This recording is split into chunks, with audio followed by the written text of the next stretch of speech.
Hi, and welcome everybody to another edition of the Winner's Circle Sports Betting Podcast. Well, after doing a show on Monday morning where I did it by myself, nobody joined me because I couldn't commit to a time, so it's my fault. I am joined again by these two handsome gentlemen here that, by the way, the last time we were together, a perfect 3-0 sweep. It's Mr. Jesse Schule of jesseschule.com, Sean Higgs of picksandparleys.net, and also yours truly, Ross Benjamin of rbwins.com. It's Tuesday, April the 25th, and we're recording 24 hours in advance as we got three picks in the NBA playoffs on a Wednesday the 26th, and Jesse will be covering the Knicks and the Cavs, Sean, the Lakers and Grizzlies, and Ross, yours truly, the Warriors and the Kings. So the games that Jesse and Sean are covering, unique situations where we have a teams playing at home, I should say, that are up 3-1, yet they're the favorite in game 5, down 3-1, and they're favored in game 5. Anyway, but the game that I'm covering, Sean, a little bit of they threw us a curveball again, buddy. And I know that you must have thoughts in this regard.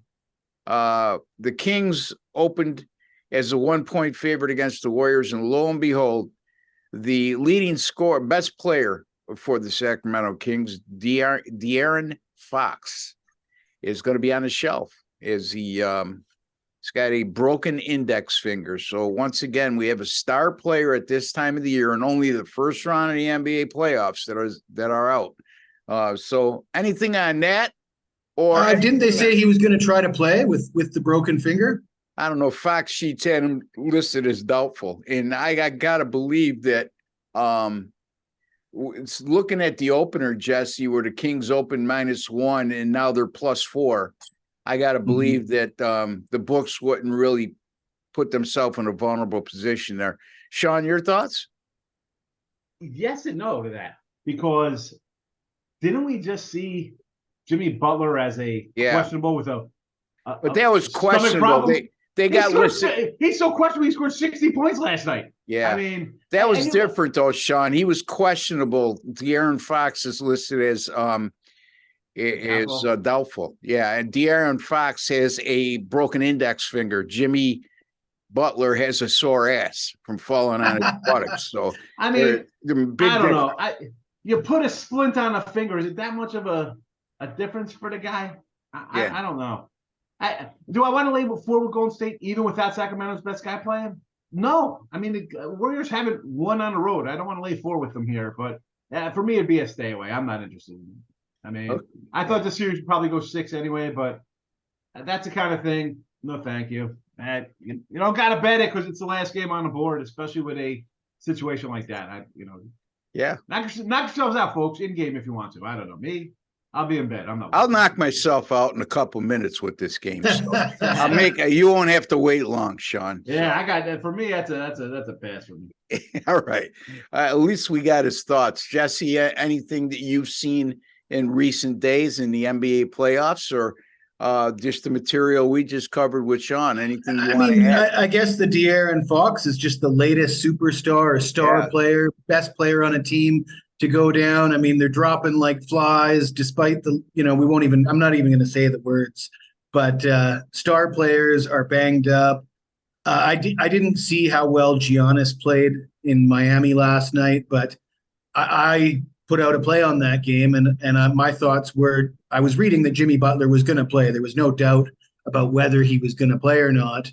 And Giannis, let's face it, he missed 2 games. Giannis, buddy. I don't want to be answering all these comments about how we mispronounce names. Giannis. The guy is 9-0 in the NBA over the last 7 days. Who cares if he can't pronounce a name? Anyway, go ahead. How about this? I'll say is Antetokounmpo. There you go. How about that? Yeah. Anyways, the guy misses 2 playoff games. You can't tell me he's going to come in and be 100% after sitting out back-to-back games in the postseason. You're going to get a 60, 70% Giannis at best. And I was shocked at how much money and how much that line moved. It went from 5.5 to 7, 7.5 to 8 by game time. And I was certainly on the other side of that movement. That's for sure. Very good. You've been on the right side for quite a while now, right? In the NBA playoffs now? 11-0 in the playoffs at Sports Memo because of the first half betting and the first quarter betting that isn't available at some sites, but 75% at worst. So depending on the sites, it's hitting between 75 and 100%, which is pretty good. Yeah, but the last I checked, there's a guy on top of that list in the NBA playoffs. I'm sorry. His name is Ross Benjamin. Yeah. Okay. Sean, let's take a look at your game first. The Lakers and the Grizzlies, and the Grizzlies showed a lot of heart last night. I mean, took the game to overtime, fell short. Now they're down 3-1. They're coming back home. They're a 3.5-point favorite, 221.5. Again, like I mentioned, we have a home favorite in 2 games tonight. Both home favorites are down 3-1 in the series. Both home favorites are on the brink of elimination. What do you got for us on this particular matchup? Well, real fast on that Heat game, I did have the over yesterday in that spot. So nice win for me there. I got it. And you guys run off your good NBA runs. In the midday money show, I got to throw my little show out there. 9-1 last 10 in NBA for me there. So 9-1 run in NBA. I said, again, we're 50-48 in the video, down $60, but 9-1 because the regular season, no thank you. Playoffs, though, we seem to have some winners. So, yeah. Stick around, folks. We gave you the winner on Friday. I'll get another one today. I like the Lakers here in the points. Now, Memphis to me, it's a one-man band. And, yeah, he's a great guy, 30-something points a game. He's going to come out here and give you his all. I just think the Lakers, you have LeBron, and we're not going to kind of debate over him. The guy is still top of his game, does what he has to do to win games. I think it's another bad season, people slinging arrows at him. You see a great performance last game, coming back, right? You didn't think they were – I was like, wow, these guys, here we go, typical Lakers falling apart. AD, I think, is probably the best guy on the floor as much as people like Ryan. I like AD. It's just the team that is – He wasn't last night, buddy. No, I know, but for me, he's just a guy who I don't think Memphis has an answer for. Yeah. And I'm getting a couple points. Yes, Memphis is desperate. Maybe you want to look at it over here, right? As a desperate team, you'll come out and do whatever you can to score. But give me the Lakers. I have a veteran-type team. I have a guy who's looking to cement his, ego and everything else about him.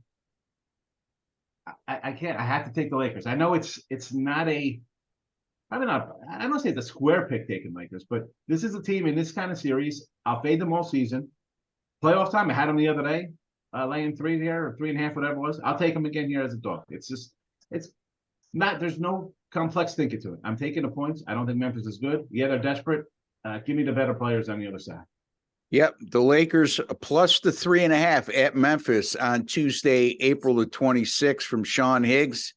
And he likes the Lakers to continue to play well and stay inside this number, if not win the game outright.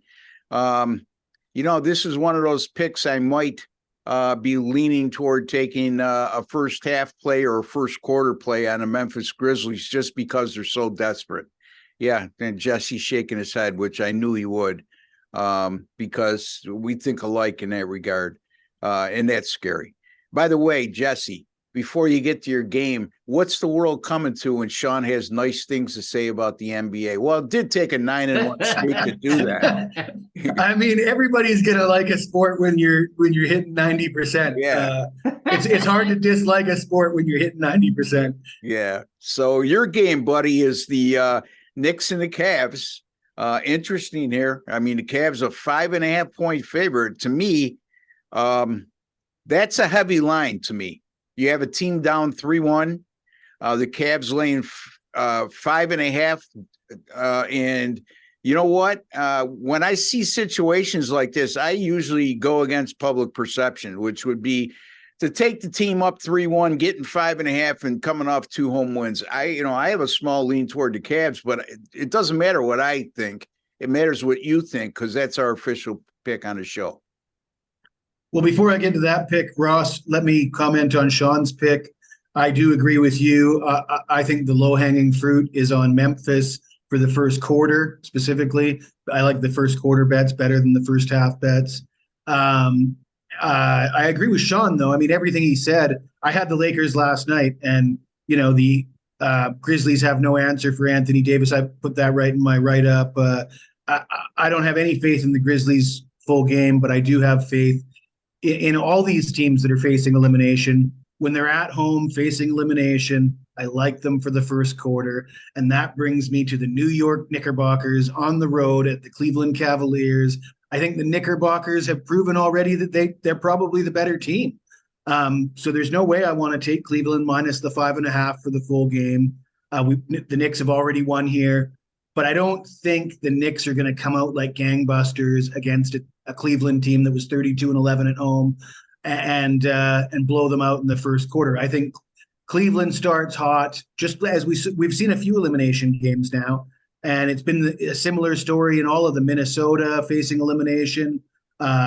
Even Brooklyn facing elimination was able to win the first quarter and the first half against Philly. Donovan Mitchell's coming off of like a career worst performance, 11 points on 5 of 18 shooting in game 4. He did score 38 points in game 1. He's back home. I expect him to be a lot better. During the regular season, the Cavs played the Knicks 4 times. Mitchell averaged 31.8 points per game in those games. I think he's going to be better. I think the Cavs will be better, at least for the first quarter and the first half. So my play is Cleveland -2 for the first quarter. All right. So Jesse likes Cleveland -2 in the first quarter. Over to New York Knicks. He figures they're going to come out like gangbusters at home.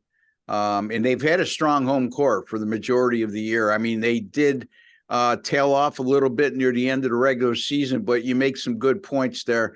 But not good enough to sway me. I just think at -5.5, they're begging you to take the underdog here that's up 3-1. So I'm going to respectfully disagree with Jesse, but our official pick on the show here is going to be the New York Knicks from Jesse. I'm sorry, the Cleveland Cavs -2 in the first quarter from Jesse Schule. I don't disagree with you. I am just saying I like the Cavs for the game. I have more confidence in their ability to cover over 4 quarters, but I do know where you're coming from in the first quarter, Jesse, and who could argue with success? I mean, you've been right on those first quarter and first half bets. Sean, your thoughts on the Cavs and the Knicks? Totally agree with this first quarter. Come out and try to make a statement. You're down. You're desperate here. It's back against the wall time. Well, how about the total of the series? Started at 216. They're down to 202 now in this series. Yeah. So I actually kind of like the points with the Knicks. I think we've seen ugly games. Nobody's really had, we've seen 9-point wins or whatever wins, but when points are, I have to take the points. It's that many. Yeah. And Cleveland also, let's be honest, maybe a little pressure on them, right? They had a lot of hype. They started out really good, best defensive team, whatever, and now you're down. You should have been up 3-1 coming home, right? Isn't that you're supposed to beat these guys? Yeah. So I lean to the dog there, but I do like first quarter you're coming home, desperation. Win. If you have any shot of winning, you better win that first quarter. So I do not disagree with Jesse.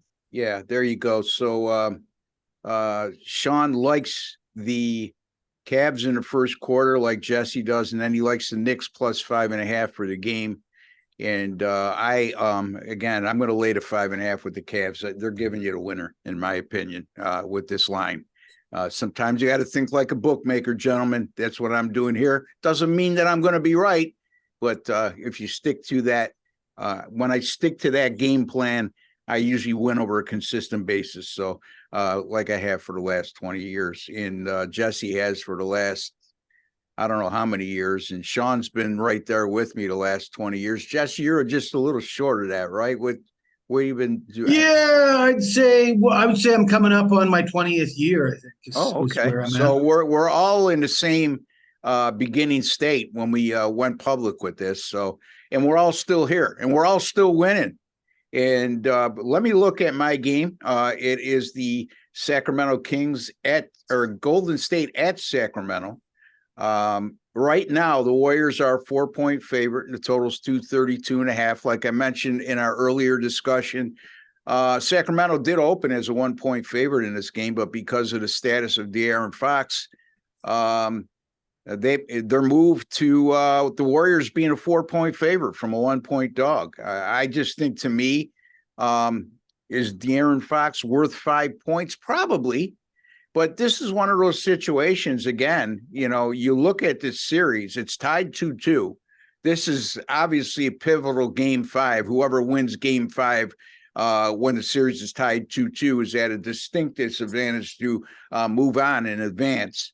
But the bottom line is that I just think this is one of those situations where your star player's out. In my personal experience, and you guys have heard me say this on numerous occasions, is it's not the temporary solution. How could I put this? It's not what affects teams immediately when they lose a star player, because they have a tendency for other players, especially teams that are used to winning, other players stepping up. It's when that player is out for a prolonged period of time where it takes its toll.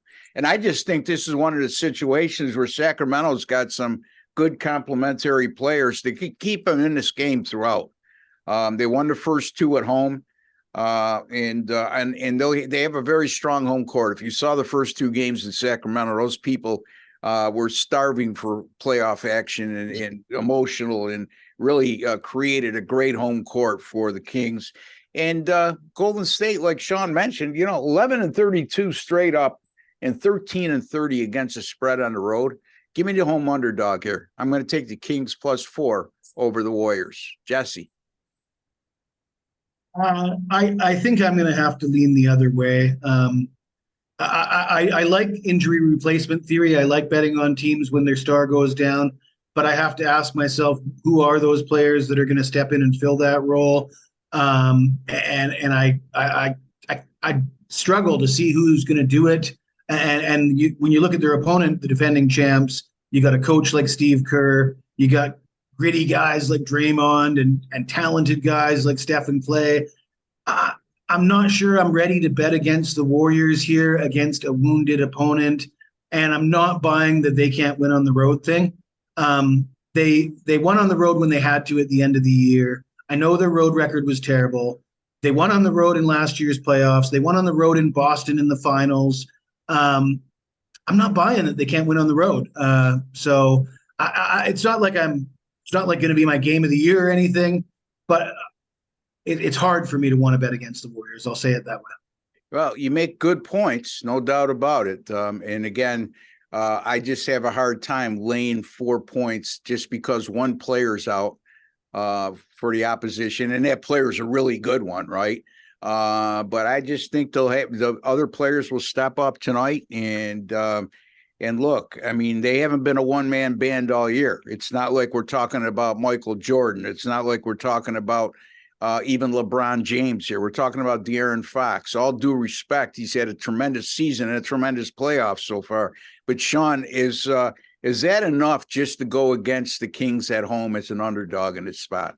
I'm with you. I got to lean to the Kings there. And again, am I running bet this game? No. Jesse made all the good points of why the Warriors even could lose every game on the road. They just need to win one to win the series 4-3. I just can't. They lost both games here already. It's still a season long of them not performing well. And Sacramento performed well all season. I just I agree with Jesse. You got Curry, you got championships, you got a lot of things working in their favor. On the same token, 4 points for a guy. Really? 4 points for this guy? 5, actually. Yeah, 5, because it was a 1. Because it was a 1.5. So totally flipped that. I'm not buying that. I'll take the, like you said, a game. We could all rally around each other for a game. Yeah, one game. For long games, it's a lot different. But that first game, I got to take the points here. Again, they lost both games here already. Yeah. I can't bet the Warriors on the road right now. I do agree with Jesse, Sean, and you could add in here is that, look, if the Warriors 11-32 straight up on the road and they're laying points, the bottom line is we've seen this team win in crucial situations on the road in past playoffs. This is not an 11-32 road team. This is a much better team than that. And for whatever reason, their home and away splits were night and day, Sean. And I can't explain it. You can't explain it, other than the fact we do know that it's not like we're talking about an atypical 11-32 road team here, right? Yeah, it's definitely not your. You got a couple Hall of Famers on your roster, a coach. You got maybe not a couple Hall of Famers. Yeah, Steph's in there for sure. You got some solid other players around them, no doubt. As a dog, yeah, I'll grab them there. I just can't. I don't want to lay with them. They just have not been. And again, the Kings team it's just a nice one of those years. Like everything has to kind of go right for you to get to that kind of spot. Everything's gone right for them. So as a home dog, I'd have to leave them. Yep. But I'm not betting it though. I'm not going to be betting it. Yeah. All right. So the official pick here from me is Sacramento +4 over Golden State. Jesse Schule, he likes the Cleveland Cavaliers -2 in the first quarter over the New York Knicks. Make sure you make note of that. Not first half, first quarter, folks. And Sean Higgs likes the Lakers plus the 3.5 at Memphis. So there you go, folks. We're coming off a 3-0 on our video we did on Friday for the Saturday games. I think it's our third 3-0 in the last couple of weeks or 3 weeks, something like that. And the channel as a whole, all these guys, including myself, we've been stepping it up, folks. We've gone over 60% now, going on close to 6 weeks now with our free picks on this channel. But most importantly, we hope that, again, we make you a smarter sports bettor today than you were yesterday, and try to absorb the information that we talk about, our analysis, instead of just solely concentrating on the pick. At the end of the day, you want winners, but at the end of the day, you're watching free pick videos. Most of you are not willing to pay any of us for our service. So listen to what we say and apply it towards your handicapping going forward.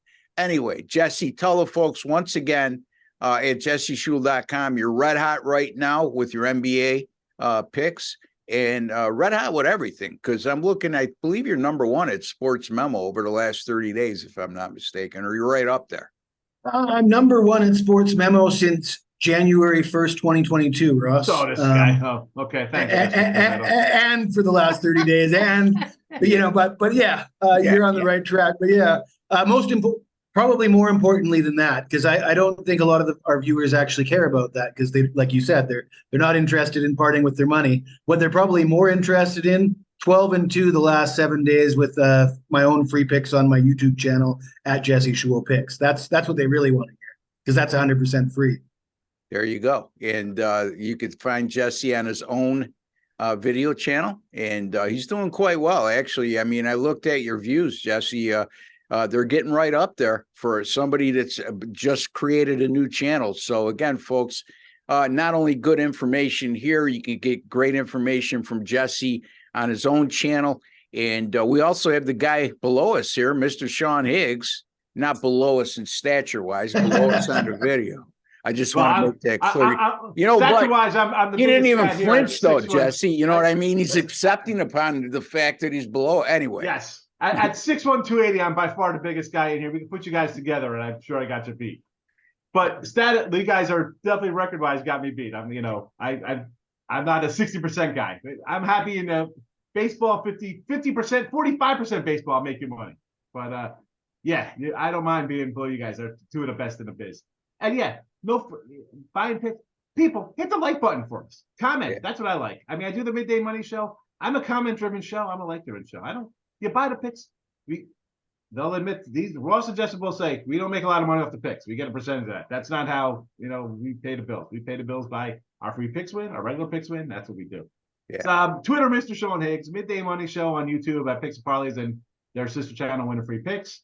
I do a lot of baseball, as I mentioned. A lot of dogs, run line, average plays. I think at plus 104. So I'm 52%, but I'm up 1,300 on the sports capping site. They have a good record. I like their tracking system the best, because I can't put a game in twice by accident or load up 9 times or 17 times. times. So it's a little. I have no idea how that happened. It happened the other day to me.